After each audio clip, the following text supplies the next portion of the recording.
Welcome everyone to CoasterGuy23 review number 3. Today's review will be on one of the premier wooden roller coasters in the world. It is the premier ride at one of the parks that is under the microscope of enthusiasts right now for all the wrong reasons. And that of course is El Toro at Six Flags Great Adventure in Jackson, New Jersey. El Toro opened in 2006 as part of Plaza del Carnival. It's located at Six Flags Great Adventure. It's one of 4 Intamin prefabricated wooden coasters and uses the Intamin prefabricated wooden coaster trains. El Toro's trains are some of the biggest trains out there, with 6 cars of 6 riders each for a total of 36 riders per train. With 18 rows of only 2 riders each, these trains are extremely lengthy and it leads to varying airtime experiences based on row. El Toro does not have a specialty. El Toro's counting stats are a height of 181 feet, a top speed of 70 miles an hour which occurs at the bottom of the first drop, and a track length of 4,400 feet.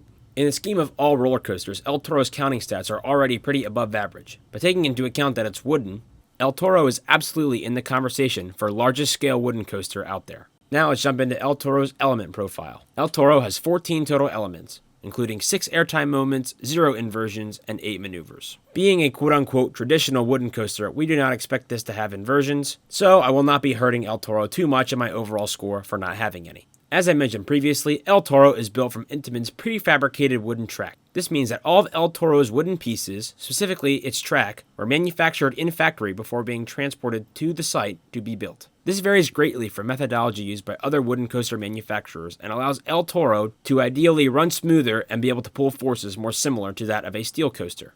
As you'll see later, El Toro is able to pull off airtime forces that most other wooden coasters simply cannot. Specifically, the first 3 elements listed here on the element profile. El Toro's airtime moments mainly consist of your basic bunny hills, since again, this is a wooden roller coaster with very long trains, and trying to pull off any special maneuvers or unique airtime would have been near impossible given the size of these things. Thus, El Toro is pretty much limited to just your basic hills and turns, which ultimately makes it all come down to execution of these elements. All 6 airtime moments are hills of various sizes, and all maneuvers are either airtime moments that don't hit or various different types of bank turns. El Toro features a drop-to-brake time of 55.04 seconds. I would say in terms of both element count and drop-to-brake time, El Toro is above average, although not elite. I mentioned previously that when you only can do hills and turns, it all comes down to execution and how forceful and impactful you can make these elements. Well, you can tell by looking at the force chart here that some of El Toro's airtime moments are extremely strong, reaching at or near -1 G in negative vertical force. This is absolutely key in the overall success of this ride in my rankings. You can also see there are some very small moments of floater in between the 30 and 40 second marks, and that there are a couple sections that just don't pull many forces at all. And we will talk about this later in the summarizing cards. Things that stick out to me immediately when looking at this force chart is that El Toro, for a wooden roller coaster, pulls some intense forces that most wooden coasters just cannot pull off. And this is in large part due to Intamin's prefabricated design that I talked about earlier. There are also some unique quirks that you may notice about this vertical force chart, but I'll discuss them when we get to them as we watch the POV, which will start right now. As we exit the station, we'll take this little left-hand turn that goes underneath some airtime hills we'll experience in just a minute. Now we approach one of the unique wooden coaster features on El Toro, and that's its cable lift hill. Rather than a chain, El Toro uses an elevator-style cable lift to propel the train up the hill. This has been used on other Intamins such as Millennium Force and Skyrush. You can feel the catch car latch underneath the train as you approach, and then it just smoothly accelerates you up the lift hill quietly and quickly. This doesn't improve the overall ride experience that much, but I'll always take this over a traditional chain lift hill. I can always appreciate little things done to make a coaster unique, especially when it enhances the ride experience by getting you to the top of the lift quicker and overall improving operations. Next, you take this very slow left-hand turn where you get a great view of the safari and the surrounding roller coasters at Six Flags Great Adventure. It also serves as a great suspense builder for what comes next, which is El Toro's legendary first drop. In the front row, El Toro's drop is already pretty good, but in the back, this thing is just absolutely mental. It kind of feels illegal that you can have a drop this steep with trains this long. The back car hasn't really even completed the left-hand turn yet before the train begins picking up speed. This leads to the back car experiencing the high pitch downward at a much faster speed than the front cars do. I normally would search for a better word, but you really do just get absolutely whomped when you're sitting in the back car. This is one of the best first drops I have ever experienced and scores an airtime score of 32.32. Also pertaining just to the back rows, the transition from negative to positive Gs is really abrupt and leads to a nice moment of sustained positive Gs following the first drop. You also get a great hand chopper moment as you travel underneath a future part of the coaster. It subconsciously makes you want to tuck your hands in if you have already put them up. Element 2 is El Toro's first camelback hill that's directly next to the station. Forget the fact that El Toro is wooden. This airtime hill is one of the best airtime hills I have ever experienced on any coaster, period. In terms of straight ahead airtime hills, I really don't know what beats it. It is just pure sustained ejector, and look no further than its airtime score of a whopping 69.76.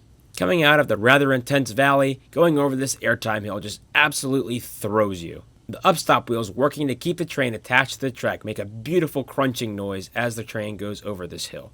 Combining this with the first drop, and you already have two of the best back-to-back airtime movements on any coaster anywhere. But guess what? The airtime party doesn't stop here, because we get to experience this near exact airtime hill all over again for element number 3. Pretty much everything I said about the first airtime hill applies to here, as they are nearly identical in shape. For my particular file, this one did score a little bit lower at 66.78, but that difference is pretty negligible. On any given ride, this hill could hit harder than the first, but for the sake of this purpose, these hills are nearly exactly identical, just pure, sustained ejector airtime joy, where you are absolutely thrown into the lap bar. Now, just to recap quickly, we've done 3 elements so far in El Toro. All of them have been airtime, scoring 32.32, 69.76, and 66.78. For lack of better words, that is just bonkers. The first 3 elements on El Toro rival any sequence of elements that I have ever experienced. Back-to-back-to-back moments of just pure, sustained ejector. Also, since these airtime hills occur in a straight line, this is probably the smoothest section of El Toro in my opinion. Up next is our first maneuver, which is this dive to the right as it's elevated. This is the first of 2 elements that make up El Toro's main turnaround. The dive itself is nothing special. It doesn't bank very high, but then again, this is really limited by the size of the trains. The dive itself is fun, but it is not exactly exciting. However, the low turn following the dive is El Toro's roughest section in my opinion. In the coaster enthusiast world, we have a lot of words that we use to describe roughness, such as shakiness, roughness, shimmying, vibration, rattle, bumpy. I hope to one day put a definition to all these terms, so that I can portray the exact kind of roughness that I'm talking about on each section of coaster I review. For this particular turn, I would call it somewhere between a vibration and straight up rough. You can definitely feel the train vibrating along the track, and it affects your body, and it definitely is not the most pleasant feeling as you jostle along your seat. I've been riding El Toro multiple times a year since 2019, as Six Flags Great Adventure is one of my home parks, and for whatever reason, this section has always been the most problematic. And it has definitely gotten worse year over year that I've ridden El Toro. I believe the shaping of this turn, in addition to the increasing G-force seen on the chart, just makes it difficult to smoothly take this element. Hopefully some of the track work the park has planned in the 2025 off-season addresses this turn specifically. Due to the roughness and just lack of whip or creativity, this element is a miss. Element number 5 is what I'm calling the third camelback. I honestly wasn't sure what to call this element, as you kind of shallowly rise out of the turnaround and into this tall, airtimeless hill. Well, airtimeless maybe isn't the perfect word, as this moment still does score an airtime score of 2.32, but it is definitely in the floater category and nowhere near close to what the first 2 camelbacks were. It definitely serves as a catch your breath moment in the ride, which for me, not great. This leads into our 6th element and 5th airtime moment, which is this speed hill. This speed hill has an airtime score of 0.72, so essentially no airtime. Unlike the camelback right before though, this hill at least keeps a good pace. So while both provide basically 0 or very little airtime, this hill at least keeps pace compared to the previous. This is ultimately one of my number 1 complaints with El Toro, is that this middle section just is not what it could have been. Some may argue that this middle section serves as an appropriate breather based on the very intense first half. But my counter-argument would be that you already get a breather in the turnaround, and that this middle section should revert back to some really strong, or at least moderately strong airtime moments. My suggestion to improve this would have been to make the exit of the turnaround much lower to the ground, then you could have fit a third camelback hill that was much more similar to the first 2 in between the turnaround and the rolling thunder hill. That would have created at least one more sustained ejector moment on El Toro, and it really could have used it to boost its airtime quantity. We aren't even done with the poor airtime moments, as El Toro's next element is this step up into a left-hand turn. On my file, this yielded exactly 0 airtime, leaving me no choice but to reclassify it as a maneuver. This element just kind of goes in line with what I said about the previous 2, as all 3 of them just don't quite accomplish what I think they intended. String all 3 of these elements together, and all of a sudden you have a pretty low density zone on El Toro that is significantly weaker than the rest of the ride. The point of these hills is to deliver airtime, and they simply just do not do that, making them not seem purposeful. Even if this element was kept in the new layout I suggested previously, just making one of these hills in the middle section hit would have have drastically reduced the negative impact this section has on El Toro's density score. Now we travel through a pretty forceful left-hand turn into one of El Toro's signature moments, its Rolling Thunder Hill. Now don't get me wrong, this hill still has a really great score at 29.14. Reaching a negative G of 0.7 and lasting nearly 1.8 seconds. And yes, this hill did cross over a former roller coaster at the park called Rolling Thunder. However, I'm not quite sure why this particular element on El Toro got a special name or has extra cachet with enthusiasts. Because as the airtime score indicates, this hill just does not nearly deliver what the first two camelbacks did in the front half or even the first drop. Of the quote-unquote good airtime moments on El Toro, this to me is the weakest, although the first drop doesn't beat it by very much. Not going to hate on it too much though, as this is still stronger than most airtime moments on all roller coasters out there and still provides a fantastic moment of sustained ejector. It also snaps El Toro out of its funk that it got in after the turnaround. The fact that this moment is the weakest of El Toro's signature airtime moments is a testament to how much the ride excels in airtime strength. I'm just not sure why of all the elements on El Toro, this one got a special name and is so highly regarded. Next are elements 9, 10, and 11, which I'm all calling Switch 1, 2, and 3. Normally I would call these snaps, but these just aren't as quite extreme in banking as the ones on Maverick or Pantherian, so I'm calling them switches just because the banking is a little bit less. Just in case you're unfamiliar, a snap or switch is a low-to-the-ground maneuver where the track quickly changes from banking one way to the other, creating a nice moment of, you guessed it, snap/whip. While the level of snap is not nearly on the level of Pantherian or Maverick, these are fun for a different reason in my opinion. Because the banking is a little bit less extreme, you're able to take each snap quicker in succession. In under 6 seconds, you're able to pull off 3 of these switches. And it just creates a nice fun sensation of weaving with a little bit of whip. And I would not call this section pointless by any means, as these maneuvers are fun and memorable, at least in my opinion. This is also one of El Toro's rougher sections again, but it's a lot less noticeable to me here than it was on the turnaround. Just because here you're focused on change of direction, whereas the turnaround is one big drawn out turn where you're only focused on the roughness. The roughness is there, but not nearly as noticeable to me in this section. Then finally, I'll talk about these last two elements together as we have Hop 1 and Hop 2, which are these Velocicoaster style bunnies that enter into the brake run. Just like the step up into the Rolling Thunder Hill, I have no choice but to reclassify these as maneuvers as they have an airtime score of 0. At least with these though, you get some side-to-side banking changes that contribute to the overall fun factor of the ride. And I do enjoy these elements, and I am glad that they're there, but they are definitely not memorable in the scheme of this ride's elements. But to be fair, with this little speed and the size of these trains, I really don't know what else you could have put here before this brake run. And then finally, we do have this little brake hop right here, but once again, I'm counting it as a maneuver because there's 0 airtime score on it. Maybe if you reprofiled a little bit, you could get some. But in general, I have a lot more grace with this section of El Toro than I do the middle section because there's a lot less speed to work with at this point. It's not until really this point that you feel that El Toro has lost any sort of pacing. And in just trying to get the train to the brake run, I feel like they did okay here. But as you can tell from this POV breakdown, El Toro is very spotty. This will conclude my full POV breakdown of El Toro. Doing a quick summary of the airtime scores that we discussed during the POV, you can see that Camelback 1 and Camelback 2 are just crazy with airtime scores in the high 60s. The fact that they are taken in succession and within seconds of each other makes them even crazier. First Drop and Rolling Thunder Hill are also significantly above average airtime moments with 32.32 and 29.14 respectively. And those 4 elements make up nearly all of El Toro's total airtime score of 201.04. Having that score, yet only having 4 elements that really contribute, is just an insane testament to El Toro's airtime strength, which we will discuss more in a minute when we get to the summarizing cards. The argument can be made that some of El Toro's weak airtime moments should negatively impact its airtime scores, but to me, I can accept a couple misses when the majority of your airtime moments offer sustained ejector.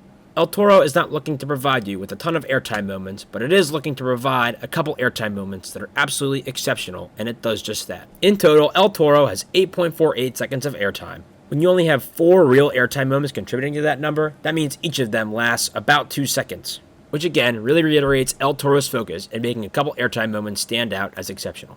Now we'll jump into El Toro's summarizing cards. Up first are the low priority stuff. First we have theming, and El Toro really doesn't have a theme. I guess it's themed to a bull and is in a Spanish section, and yeah, that's about it. There's no real story behind the bull, or at least not that I'm aware of.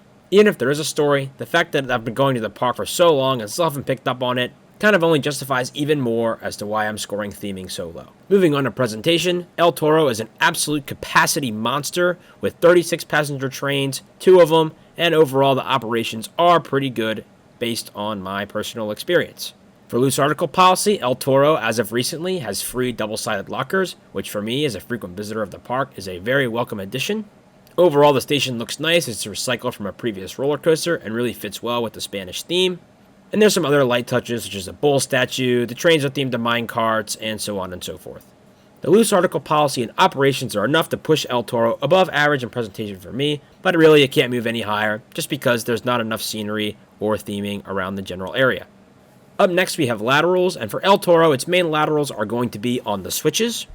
As I mentioned, these switches pale in comparison to some other switches that are found on other Intamin coasters, and really there's no other moments of laterals on El Toro, but the switches are enough to make laterals at least acceptable to me, so I'm tossing El Toro some brownie points and giving it a little bit of a lateral score, but definitely below average. Up next we have trains, and overall I enjoy the Intamin prefabricated wooden trains. I think the lap bars are overall comfortable, although I have noticed that they are a little bit less accommodating to larger guests. The lap bar itself is a nice orange cushion with black bars that come down on both sides of your legs. And overall, the seats are comfortable too, although they are just hard plastic with not very much padding. So I definitely do like these trains, but I don't often think of them as some of my favorite in the industry. So for trains, I'm going above average. Nothing special, but I definitely still enjoy them. Up next, we have propulsion, and as I talked about in the POV, El Toro has a cable lift, which I can always appreciate. It's sleek, smooth, fast, and always takes me by surprise when it kicks in. And what can I say? It makes me enjoy the ride more than if it just had a regular chain lift, so I'm going to score propulsion higher than I would almost any chain lift. Still can't really compare it to a launch though. Up next we have positives, and for a wooden coaster, El Toro probably has the best positives that I have experienced. From the force chart and my rides, I can tell that the positives are going to come from the valleys that occur on the drop and the first couple airtime hills. And these valleys all hit right around 4 Gs, and they are held for a decent amount of time. If I was scoring on wooden coasters, El Toro would be max on positives, but because my cards score on all roller coasters, I'm giving El Toro a significantly above average score for positives. I'm going above average because it can still hold the candle to a lot of the more intense steel coasters, although it only has a couple moments where it exactly does that. But you can definitely tell that El Toro has some spots where the positives are definitely present. Moving on, we'll make quick work of inversions. El Toro does not have any, so it is scoring the bare minimum on inversions. Up next, we have variety. And El Toro, I think, does a good mix of maneuvers and airtime for a wooden roller coaster. Its airtime hills are all various sizes too, and there's some very different maneuvers from high dives to the switches. And overall, I don't think El Toro really has any sections that feel overly done or repetitive. Each of its 4 sections, the first camelbacks, the mid section I've complained about, the switches, and the final hops into the brakes all have their own unique flavor and don't really get repetitive at all. However, El Toro's main focus is definitely not variety, as its maneuvers are rather limited and all of its airtime comes off of the same shape of hill. So while I would say El Toro doesn't really get repetitive in certain spots, it could have some more variety in its maneuvers and overall airtime experience, so I'm going to give it a little bit above average. Up next we have maneuvers, and I've already hit on this a bunch, but I'm a big fan of the switches at the end. Even though they aren't the most snappy or whippy, they're just some good old plain fun. The dive is also a fun little maneuver that tilts to the right, and also the hard left-hand turn right before the rolling thunder hill can take you by surprise and has some good whip to it. It also has a good maneuver count too, with 8 of its 14 elements being them, so overall I'm very satisfied with El Toro's maneuvers, and I'm going to score it significantly above average, but definitely not exceptional, and not one of El Toro's main selling features. Up next is smoothness, and El Toro definitely has its fair share of problems when it comes to smoothness. For a wooden coaster, I would definitely say El Toro is on the smoother end of them, but in terms of some of these newer high-tech steel coasters, it is just not really in the same galaxy. There are sections of El Toro that range somewhere in between vibration and roughness. These main sections that are problematic being the turnaround and the switches. However, I do feel that El Toro's recent claims of being rough are a little bit overblown, and overall the main sections of the ride, being the airtime hills and going into the brakes, are still pretty glossy smooth, especially for a wooden roller coaster. But as good as those sections are for a woody, they're still not in the same galaxy as something like an RMC or New Gen Vekoma. So for El Toro's smoothness score, I'm going to go a little bit above average, just because I really don't have a problem with a lot of the straightaway sections, but the roughness is definitely noticeable on turns, especially the turnaround. There's definitely room for improvement on this one, and it is possible that this smoothness score can move up with future retracking. Up next for El Toro, we have pacing, and I would say that El Toro has very good, but not perfect pacing. By the end of the switches, you can really start to feel El Toro lose speed, and it kind of just has to meander and slug its way back to the brake run on most rides. But the first drop and first 2 airtime hills, it absolutely powers through. Its main knocks for pacing are going to be that brake run return trip, and after the turnaround, that rise into the third camelback can feel a little sluggish. But right after that, it picks its speed back up on the 2 following speed hills. El Toro is definitely a well-paced coaster with some flaws, so I'm giving it above average for pacing. Then up next we have El Toro's density score, and its main knocks on density are obviously going to be that middle section that I talked about. In that middle section, you have 3 elements that really don't do much and eat up about 12 seconds of ride time. The return trip to the brake ground also isn't great, but like I said, I'm going to give it a little bit of grace because there's not much more they could have done there. But that middle section is just so poor. I have to knock density a little bit. Luckily, its other sections are super dense, and it can still save an above average score for density. Now moving into some of our highest priority items. Up first, we have duration. Overall, El Toro has a drop-to-brake ride time of 55.04 seconds and 14 total elements. Not much else to say there, other than both of those numbers are above average. In comparison to my first 2 reviews, it's definitely not on the same tier as Steel Vengeance for duration, but is definitely within a shouting distance for Velocicoaster. So for that reason, I'm going to put duration a little bit lower where Velocicoaster was. At a little bit less than a minute, El Toro's ride time feels satisfying. Next, we have airtime strength, and this is, without a doubt to me, the thing that El Toro does best out of anything. In my Steel Vengeance review, I talked about how I couldn't give Steel Vengeance a perfect airtime strength score because there are coasters out there whose sole focus is providing a couple of super strong airtime moments. Well, El Toro is definitely one of those rides that I was talking about then. When you have an airtime score of over 200 and you really only have 4 moments contributing to that score, those 4 moments are all exceptional. First drop, both of the first camelbacks and the rolling Thunderhill are all exceptional airtime moments. They are all extremely memorable, and those 4 elements alone will make you keep getting back in line for El Toro over and over again. Sure, there are a couple hills that fall flat, but when the majority of your airtime is that good, I cannot offer anything other than a perfect score. And then finally, we have airtime quantity, and El Toro does okay on airtime quantity. Its airtime duration of 8.48 seconds is definitely more impressive than its 6 airtime moments. 6 airtime moments may not seem like a lot, but thinking about all roller coasters that exist in the world, 6 is still above average for a roller coaster in terms of airtime moments. Honestly, I probably should put the marker a little bit higher than this for 6 airtime moments, but because El Toro's main focus is airtime, I feel like it should have more than 6, and there are ample opportunities in the layout to incorporate 1 or 2 more, so that's why you find the marker here for airtime quantity. Overall, looking at El Toro's cards, airtime strength sticks out as its main feature, while it does several other high priority items well that further cement its spot in my ranking, which we will get to right now. Just to sum everything up one last time, El Toro's main strength is its airtime strength. The main reason you will ride this roller coaster is to experience those 4 ejector moments over and over and over again, and they absolutely make El Toro worth waiting in line for. However, there are significant shortcomings in El Toro, such as the inconsistency of its density, especially in the middle section, and its struggle to stay smooth in some spots, although hopefully that can be improved in the coming years. El Toro is currently ranked number 23 of 1,807 roller coasters in the Captain Coaster database with a percentile of 98.78%. For me, El Toro is currently at my number 8 spot of my 220 credits. This also makes it my number 1 overall wooden roller coaster. For me, the first drop and the 2 camelbacks are just too good, they're too strong, and no other wooden roller coaster can really compete with those 3 elements in sequence.